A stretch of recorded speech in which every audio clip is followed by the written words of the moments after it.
Good morning. I didn't know it was a stationary mic. Me standing in one place for an hour, for those who know me, is not really that good an option.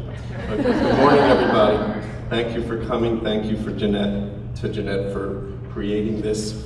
It's wonderful, and the turnout is wonderful. And as first years go, and I gotta say, especially in the age of the internet, when people think that going to a conference is logging on, this is really a great start, and I commend you, and I hope that you grow and thrive. So, that didn't work. There we go. Okay, I'm not gonna read you all my slides, because I have this wild guess that most of you can read, but we'll find out. But I would like you to take a look at them as I go through them. In particular, I just have a lot I want to say to you today, and I know that I don't have enough time to do it, so I'm going to hit highlights, and I'm going to leave, the whole show up there for you to take a look at. And I will tell you that all of the material, all of it that I'll present is on the Adoption Institute website. So it's there for the taking. We have a brilliant business model. We give everything away. It's free for the taking. Yay. And I urge you to, because the mission is more important than the money, alas. Not alas, but it's a nonprofit. So I do urge you to take a look at the Adoption Institute website, which is there, adoptioninstitute.org. We will sign you up by virtue of being here today. If anybody doesn't want it, let me know. But we put it. I was a journalist for 25 years, for those of you who don't know it, and it turns out I was practicing to put out a newsletter. So we put out a monthly newsletter that's really, really good. Those of you who get it, I think I see heads bobbing up and down. So we will sign you up for the newsletter. I had a sign-up sheet, but you're signed up to the conference. If you don't want it, don't want it. But you'll like it. If you're here, you will like the newsletter. And it'll keep you up on adoption policy, practice, news, and it's pretty good. So I sometimes describe the Evan B. Donaldson Adoption Institute as the most important organization you've never heard of. Now I can do that less and less nowadays because more and more people have heard of my work, and it is being used nationally in big, significant ways, and I won't go into all of that, but again, I urge you to take a look at the website. Actually, let me do this. Now I can't stand here. Does this thing come up? No. Okay. All right. I'll explain the work of the Institute with a very short joke, with a point. So a mom, could be dad, takes her son, could be a daughter, non-gender specific joke. A mom takes her son to his first football game and afterwards says, "So what did you think?" And the kid says, "I loved it. It was great. I loved when they threw the ball around and they ran all over the field and they jumped on top of each other. It was so cool, but why all that fuss about 25 cents? And mom says, "What are you talking about?" Kid says, "At the beginning they threw a coin up in there, and the whole time after that it's get the quarterback, get the quarterback." And the point is, and there's a point, that if no one ever explains the rules to you, if no one tells you who the players are, if no one tells you how it's supposed to work, you can't even understand what's happening in front of your very eyes. And that's what we did in the world of adoption for generations. For generations. And then we expect everybody to understand what we do. Tell me how that's supposed to work. Secrets and lies.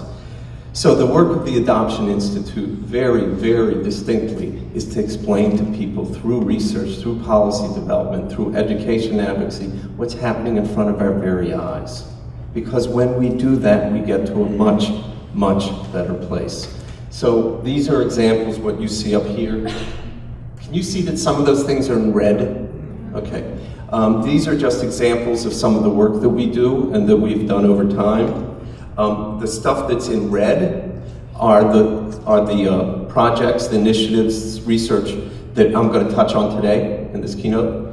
Though only touch on, because again, we don't really have time. And what I want to use them to do is illustrate just how radically adoption is changing. When I say rethinking adoption in the 21st century, what I mean in a nutshell, and I'll get to the specifics, is that adoption was created, formal adoption, not informal adoption, which has been prevalent in communities of color, but formal adoption in America began as what? White, unwed mothers, right? giving birth to babies out of wedlock, and those white babies being adopted by white married couples. Adoption policy, practice, attitudes, understandings, the whole shebang is based on that. That was Adoption America, period. Is that Adoption America today? So when I say, is it time we have new realities, and again, I'll go through the specifics. My assertion, my best thinking, my deep belief is that we do have to rethink adoption in the 21st century, because the basic structures on which we still build everything we do, with changes at the margins and tinkering here and reworking there, is still based on that model. And it's a model that doesn't exist. So we'll talk about that today. What I will do is touch on just the few research papers, initiatives that are in red today, just to illustrate what I'm talking about, what we can do about it, how we can make progress. And here's new projects that we're working on, and we're actually have some new ones even after I made this slide. It's a very exciting time at the Institute. But I'm gonna, the top one I am gonna touch on, because if we're gonna rethink adoption in the 21st century, nothing is changing our world more rapidly or more conclusively and pervasively than the internet. And we are in the midst of, we're about to publish the first ever study on adoption on the internet, because we don't know very much. And we did it in response to real need. Because agencies, parents, everybody, what's going on here, what do we do? And so when you start a research project, you do a lit review. You look at what knowledge there already is. And so we did, and there was nothing. So I'll touch on that, and that's going to be coming out in the next 3-4 weeks. And I have 2 new books out, actually. Adoption Nation, how the adoption revolution is transforming our families and America, and Adoption by Lesbians and Gay Men. The only point I'll make here is, and both are up there at that table, I do not keep any of the proceeds from the sales of my books. I never have, nor from my speaking fees. I donate them all to adoption education reform. So if you buy a book today, and and I encourage you to do it, the money does not go to me, not a penny. It goes to for the right reasons, to the right causes. So I urge you to do it. I'm happy to sign a book if you decide you want one. So I start every presentation, almost no matter what I'm presenting about, with this. I keep it on my desktop and have for years, to remind me why we do what we do and its value and importance. Everybody remember Alex Haley? And the whole country did what you did, from the book and the TV series. Everybody said, yeah, that's about all of us. And when he wrote this, there was no asterisk that said, except for adopted people.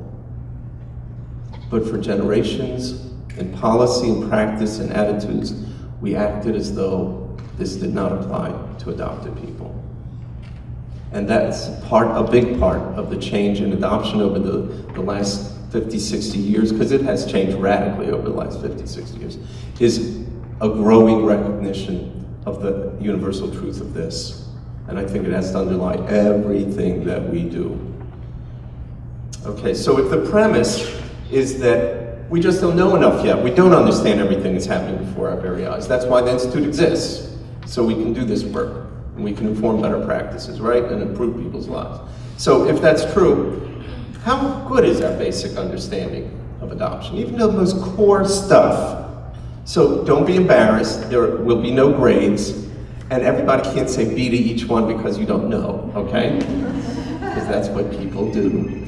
And so just by raise of hands, this is just for fun, and it leads to things that I'm going to discuss. Cell phones off, please. So what do we know about adoption? How many children are adopted into and in the United States annually? All sorts of adoptions, from foster care, step-parents, infants, and from other countries. So, A, 76,000. Everybody, you have to raise your hand for one of these. A, 76,000 a year. B, 135,000 a year. And C, $180,000 a year. Dollars per person. Welcome to the world of adoption. Okay. We'll get to the answers. Which type of adoption in the US occurs most? Adoptions from other countries, international, A. B, for foster care. Or C, babies, infant adoptions. C wins the day. So far you're C people. How many people in our country have adoption in their immediate family? What I mean by that, when we think about adoption, and if you go out into the broader real world, not that our world isn't real, if you go out into the real world, if you go out there and say, what's adoption? They say, well, parents adopt kids and then they have a family. Huh. That sentence didn't include birth family. That sentence didn't include siblings or grandparents. And adopted humans, raise your hand. Huh. They grow up and they have children. You have children. And you get older and you have grandchildren and nephews and nieces. Are they affected? Yeah. Okay, so when I say how many people in our country have adoption in their immediate family, don't go to first cousins. That's the circle I'm talking about, okay? How many Americans have adoption in their immediate family? Because that's who's really affected. That's how we empower ourselves and really learn how to discuss our community and advocate for our community and how many people it touches. So 45, none of these numbers are small, by the way. We think of adoption as this little niche. We'll discuss the little niche. 45 million people with adoption in their immediate family. B, 85 million. Or C, 100 million people. B and C. So a lot, huh? Okay. So we're going to go into, we'll give the answers. Here's the trend line for international adoptions. At its peak, it was about 22,000. It is plummeting. That's a subject for another conversation. It is plummeting, and I don't see an end in sight quite yet. Here's the trend line for adoptions from foster care. It has been soaring for over a decade, for close to 15 years. So where does that all get us? There's the answer to your question. Oh, right? Oh my God. The most basic understanding of adoption in America. It's almost no infants. It's very small. It's the plummeting number of adoptions from overseas. And the vast majority of adoptions in America are from foster care. And those kids are not babies. And those kids are not white infants born to white unwed mothers being adopted by white married people. And it's the majority. When we think about adoption in the 21st century, is this the institution we created, and is it playing out for the benefit of the people who are really involved? Let me just, I know how little time I have, so I think I might just answer some of these questions now and skip slides later. Okay, so how many children are adopted into the United States annually? The answer is about 135,000. And you can break it down when you see that pie chart. You know which type of adoption occurs most. And how many people have adoption in their immediate family? I'm going to play a really, really, really quick game, okay? How many people do you have in your immediate family? You. I have 7. 7? Uncles, aunts, grandparents, children, nephews, nieces, siblings. That's immediate family. Immediate family is defined as your core siblings, uncles, aunts. So not out to first cousin, but one circle in. I'll answer the question. The answer is, from the census demographic data, 15 to 20 per person, okay? And we think there are 6 to 8 million adopted people in America. We've actually done some work at the Institute. We think it's about 7.2, 7.4, but there's no registry, so we don't know. And some of those people are 80 years old and some are 8 years old, right? So some have grandparents, some have grandchildren. So let's do the math for a second. Let's lowball everything so no one says, oh, you're exaggerating. This is the little niche of adoption in America, okay? So 6 to 8 million, we'll say 6, it's higher. 15 to 20 per person, we'll say 15. 6 times 15, any math wizards? 6 times 15? 90 million. At least 100 million people with adoption in their immediate family, and we didn't count birth family. We didn't count foster family. We didn't count social workers. We didn't count your best friends, or your neighbors, or your coworkers, or the kids your kids go to school with, or their teachers. Oh my God. It's quite an itch, isn't it? It's a whole different way of thinking about the community that we serve, that we're part of, and that we need to advocate for. And when we make arguments about we need to do this, we need to help these people, we need to get funding, whatever it is, if you're looking at the census data and say, well, 1.2 million children are adopted, well, you ain't got much of a fight, because you're representing a really small minority. 100 million people, maybe something else altogether. And if you think about the fact that most kids are adopted from foster care, oh my God, are those families ever impacted? I'm talking about the relatives, many rings out. And we don't think about that when we advocate for those children or for those families. Okay, where are we? So a really quick history of Adoption America. I'm not going to go. You all, I mean, you know the history. We started with the first thing that I said. There was stigma, shame. There still is way too much. And then it started to change. And most people say, well, with the birth control pill and abortion, but I think the far bigger factor, and I talk about this, trace the history in my book, a far bigger factor is we decided women are allowed to parent their own kids. And then everything started to change, and the availability of those white infants. Turns out they wanted to do so. Go figure. And so everything started to change. And then world events filled the gap. No one at that time thought China's imposition of a one-child policy was an adoption event. Has it turned out that way?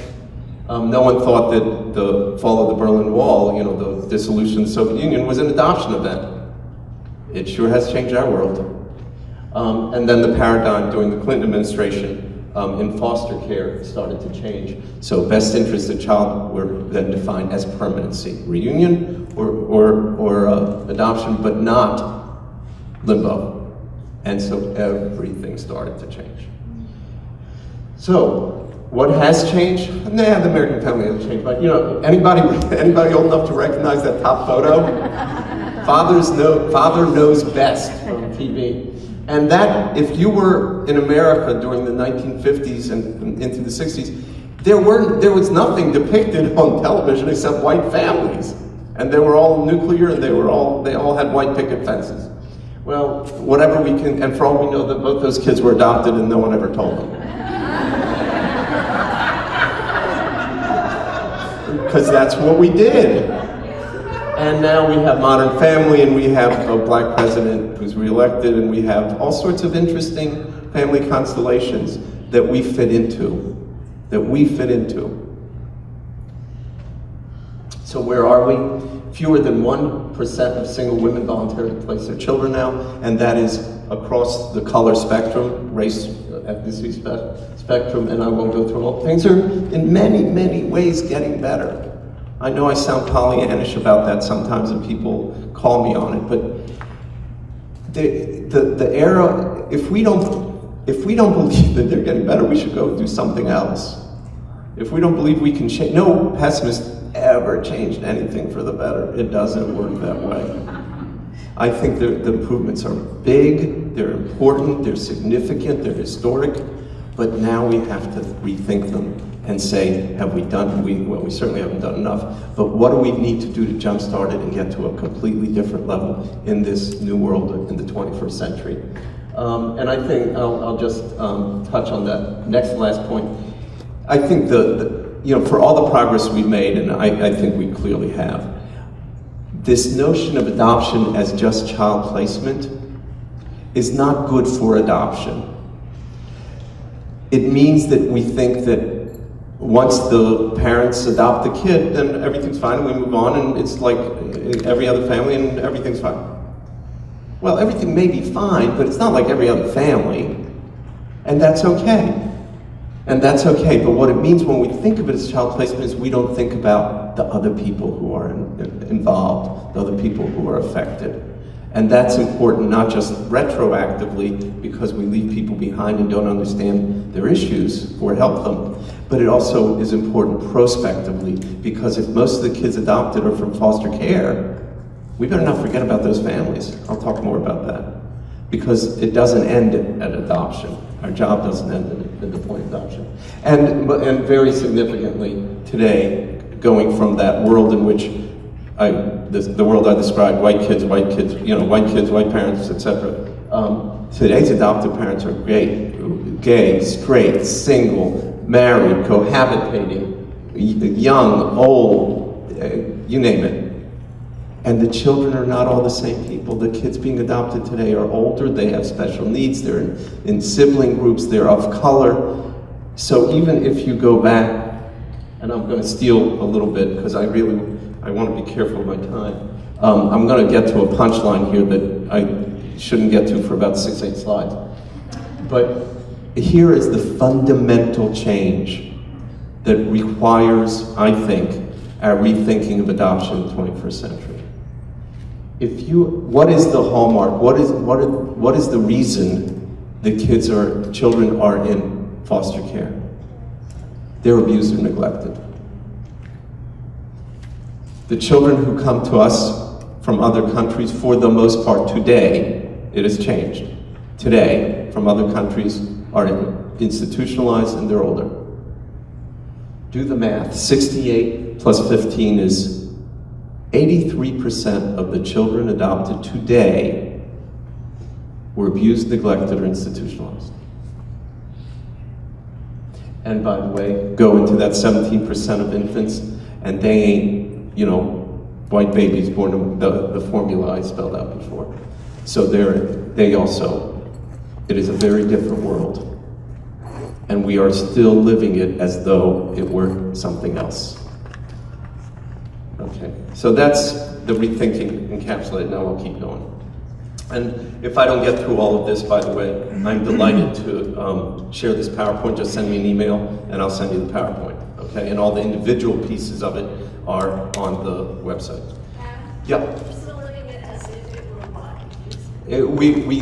What I said before, we still have a construct that started with white children born to white unwed mothers, raised by white married people. And if you look at the laws, policies, and in particular, go out into the world, the understandings of people about what is adoption.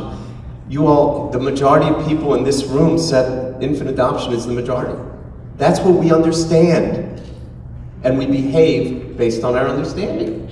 And a lot of you said, I think the lowest number was from foster care, but a lot of you said it was from abroad. So if you add up in this audience of people who are tied into this world, in this audience, the people who said those two things, if you add them up, you blew away the right answer. So we act on that understanding. You think legislators have a different understanding than you do? Policymakers have a different understanding than you do? So much, go to closed records, closed original birth certificates. And what are those people who are keeping them closed basing their knowledge on, their actions on? A world that doesn't exist, A, and B, going back to my first joke, not understanding the people involved at all. So we pay a big price for that lack of knowledge and for those generations of secret lies. This is just a slide that tells you about how pervasive the change is. And the change is big. Most of the adoptions overwhelmingly, most adoptions from broader transracial, so we're now talking about multiracial families, on and on. Again, I'm not going to go through all of these, but it gives you some sense of just how radically the families have changed. But policy, practice, attitudes have not kept up. And now I'll talk a bit about several research studies that speak to this and talk about what we can do. Cute, huh? Okay. So the first is untangling the web, and I'm going to elaborate on all of these, by the way, during my 2-hour workshop. So anybody who's coming to those will hear, it will be right here. And so anybody who wants to hear more, I'm just, again, going to skim the surface of these, but all of these are available, except for untangling the web, it'll be available in a few weeks. All of these are available on our website. So what are the principal findings? Traditional ethical practice, however one defines it, is at risk. The financial model is at risk. I'll talk a little about, I'll preview it if I have to skip a slide. How do you, you're the ethical agency, okay? And you're placing infants. And you want to do it right, you're training the people, everyone involved, you're giving counseling to everyone involved, you're being transparent about your fees, you're telling them what the realities are. You may have to wait 2-3 years if you want an infant, and it's probably not going to be a white infant, or maybe it will be, and you're laying out the realities of what's going to happen. And then that couple who's looking to adopt, I'm stereotyping here, but it's real, that goes online and sees you can adopt a healthy white infant in 4 to 8 months. That agency has an economic problem. And I want to know how those people on the internet can promise you a baby in 4 to 8 months. What are they doing? What's the regulation? Who's monitoring it? So, traditional practice is in real peril. Finding birth relatives. I mean, there's lots of good news here, by the way. Lots and lots. Search, reunion, resources, ways to get kids with special needs homes that there never existed before, and on and on. But if everything were going really well, we wouldn't do this work. There are issues we need to deal with. So finding birth relatives is becoming easy, commonplace, and that has huge implications. A lot of wonderful reunions, really a lot of wonderful reunions. And it's probably, as a changing adoption in the 21st century, the era of closed adoptions is probably finally coming to a close. There will be casualties, there will be people who never find. But the era of being able to do that, no ethical or unethical practitioner can utter the words, "Oh, don't worry, it'll be private or secret for the rest of your life." You're lying. You can't know that. So fundamentally, the institution is going to change. It's changing, it's going to change. Legal judicial safeguards, what do I mean? Very quickly, most adoptions are from foster care. I'll give you a real example from Connecticut, story someone gave me about a year ago. What did I do? There we go. The 11-year-old girl had been abused pretty badly by her birth father, had been in the foster placement, in the adoptive placement for about 3 years. She was doing great, really healing, really doing a good job. And then she went on Facebook one day, and bio daddy was on there saying, "Hi honey, love to see you." And she's back in very intensive therapy and relapsed and is in bad shape. What did the judicial orders, because there were judicial orders that said what could and could not happen, restraining orders, visitation, where did they go? The internet obliterated them. And I don't think the courts, the legal system understands what this means, and when most adoptions are from foster care, they better understand what it means. This project, the first phase, the first year is done and we're going to publish, but we want to hear your input, your stories, because this is fresh. There is no lit review. So if you have any input, ideas for the continuation of this project, which is going to be a years-long project, please send us an email to internetprojectai for Adoption Institute @gmail. Okay? So, openness in adoption. This was our last report that we put out. And again, it speaks to the changes that have already occurred, big time, but to the fact, I'll say, that we need to rethink it. If all these changes have occurred, why are records still sealed? Why is counseling still optional? Why is dual representation by attorneys okay? Why, if all these changes have taken place and we know that they have? So the number of closed adoptions, and it's good news, has really plummeted. This is infant adoptions. It's down to about 5%. Is the finding of the report. And for the practitioners out there, we're also going to publish a curriculum on open adoption. I think it's the first ever that's research-based, and that should be ready early in 2013. In the vast majority of the, I'm not going to read these to you. So there are a lot of these changes illustrate what has happened. It is really, really different. And what we know from the research, and this is really All of these papers that I'm citing here, use them as, don't think of them as just enhancing knowledge. They are advocacy tools. When you go to advocate with an agency, with a lawmaker, with a legislator, whatever it is, what your experiences, your stories are powerful and vital. But you know what? They love to see the research. And some of it is, research that tells you the sun is shining, but sometimes you need research that says the sun is shining, because people want to know, how do you know that? How do I know that's not just your experience? And so people around the country really do use our work. It has helped change laws, it has helped change policies, it is being used to better train workers in agencies around the country. I urge you to think about it that way. These are not documents just to make you smarter. They are documents that help instigate change and implement it. So anyway, that came to mind because, to say that the primary benefit of openness is access by adopted persons to relatives, medical information, genealogical and family history, duh. But if you're advocating for more open practices in an agency, for unsealing records, to be able to say, look what the research tells us, is really, really important. And what you see here is that it benefits everyone. That doesn't mean every time, in every circumstance. One size really does not fit all. Not in any kind of family. Not in divorced families, or single parent families, or gay families, there are a lot of families. And nothing's true for all of them. But we know from the research and from experience that there are things that are very true for most of them. Keeping the promise is probably the biggest thing we've done to date at the Institute, and the promise that we talk about, and again I'll go into this more in the later session, but the promise is the promise we give, implicit promise we give to children when we remove them from their homes and place them in foster care, or we move them out of their home countries and bring them here. The implicit promise has to be that we will give you a better life. And we're not keeping the promise, most particularly from foster care. So keeping the promise is all about a continuum of services, post-adoption services, to not just help families be formed, but to help them succeed.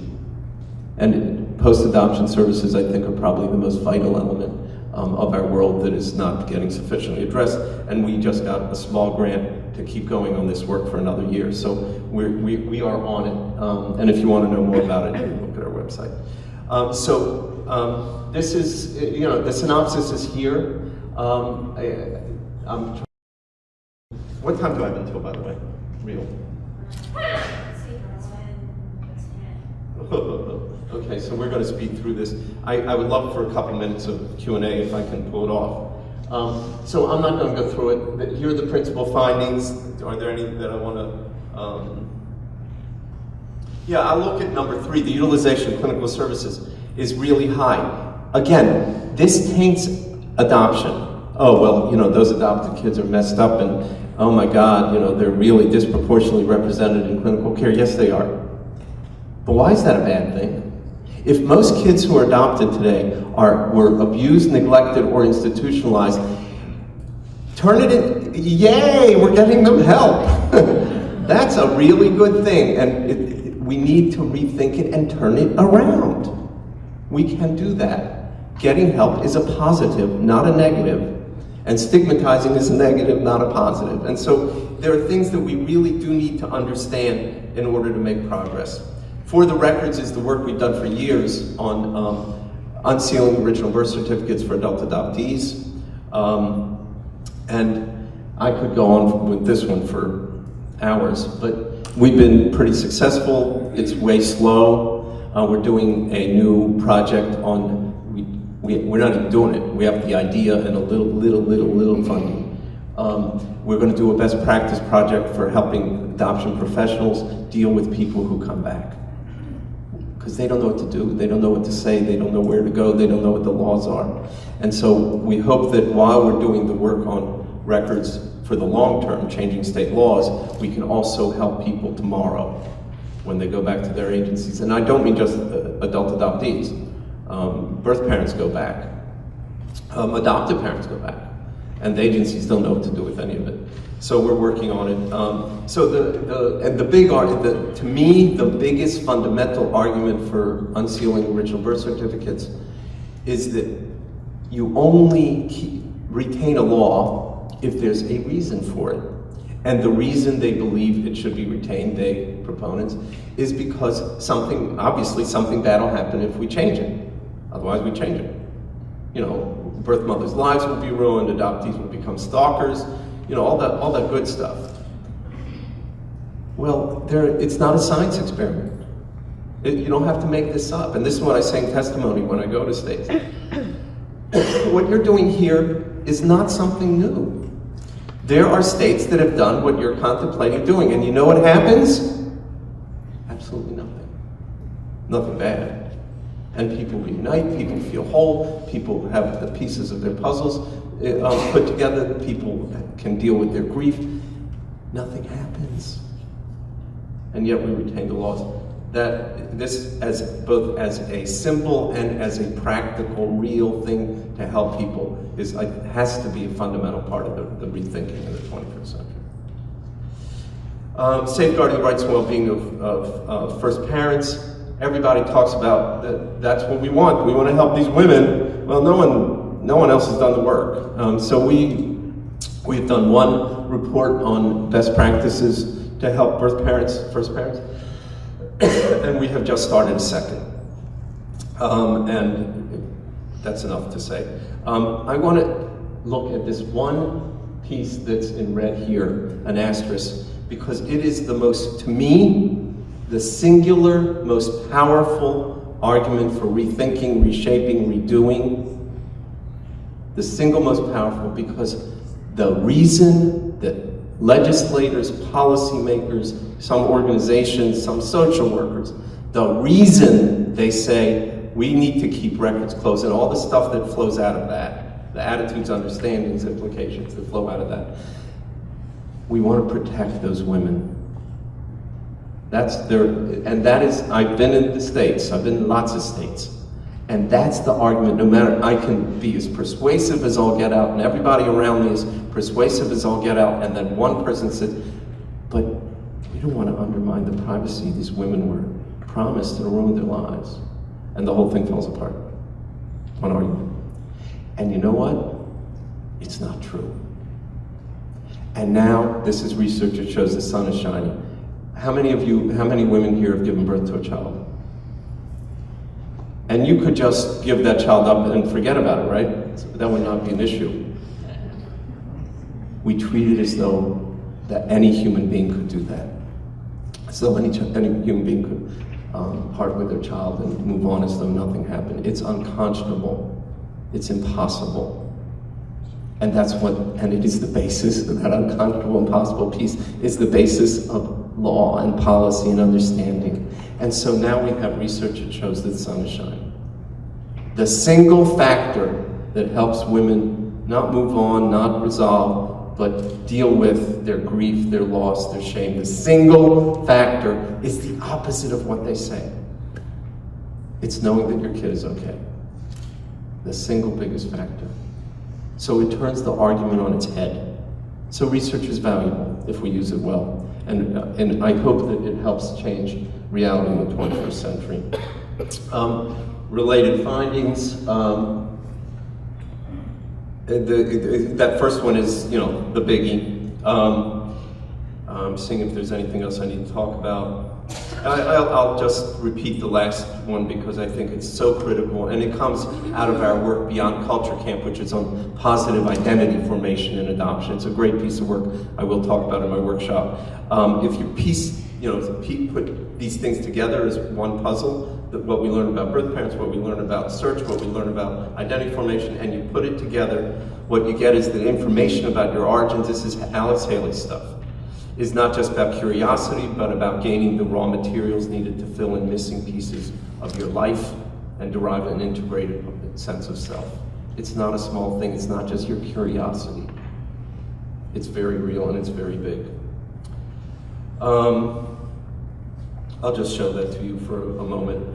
Random thoughts and observations. You know, that first one always strikes me because, you know, in order to think that something bad is going to happen to the lives of people when original birth certificates are released, you got to think that the adopted person is a pretty bad person because they're going to do something evil with it. Well, there's no adopted people in the audience? Okay, so you are evil, so forget it. I mean, it's so insulting at its core, that it's hard to even want to make an argument, because it's just, but it's also in practice and in research, again, it's just not true.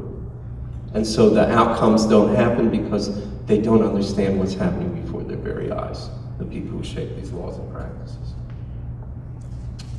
So rethinking adoption, what does it all mean? First, for perspective, please, because we sometimes live in a little bit of a bubble. Do remember that adoptive families are the only ones with complex issues. Okay? Not. It's really important that we understand the issues. It's really important that everybody be respected, be included, all this stuff. But we can lose sight and think that, oh my God, look at our world. Okay, so the pie chart, this was where I usually get to the pie chart and add up the 68 and 15 and get to 83%, and just to demonstrate just how radically our world has really changed and the need to rethink. So best practice, I think, has to be about success. If all we're going to do is place kids for adoption, I can show you that chart from foster care again, and we can say, we did it, we know how to do it, we're done, we can move on because we know what we're doing. And it's not true. The mantra in the foster care world, forever, and outside of it, has been that every child deserves to be in a safe, loving, permanent family, right? When kids are abused and neglected, sometimes badly, some of the families in which they're adopted are safe, loving, permanent, and hell on wheels every day. So have we done our jobs in the 21st century? That's who the kids are. And if we think that child placement is the end-all measure, I don't think so. I think we have to redefine it as family success. It's a whole other part of a conversation, and I'm happy to have it. Everybody's rights need to be considered in the 21st century. Would have been nice in the 20th.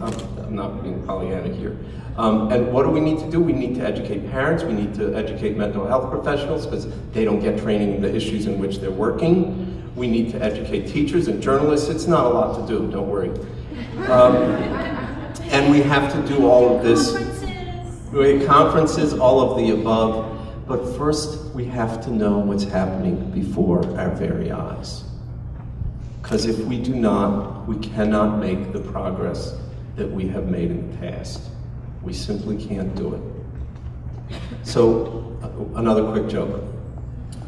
Forgive the religious reference in this joke.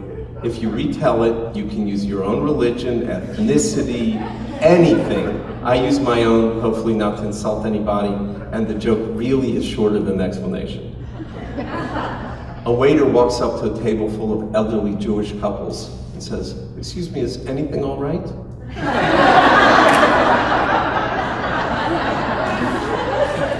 And that's how we feel sometimes, isn't it?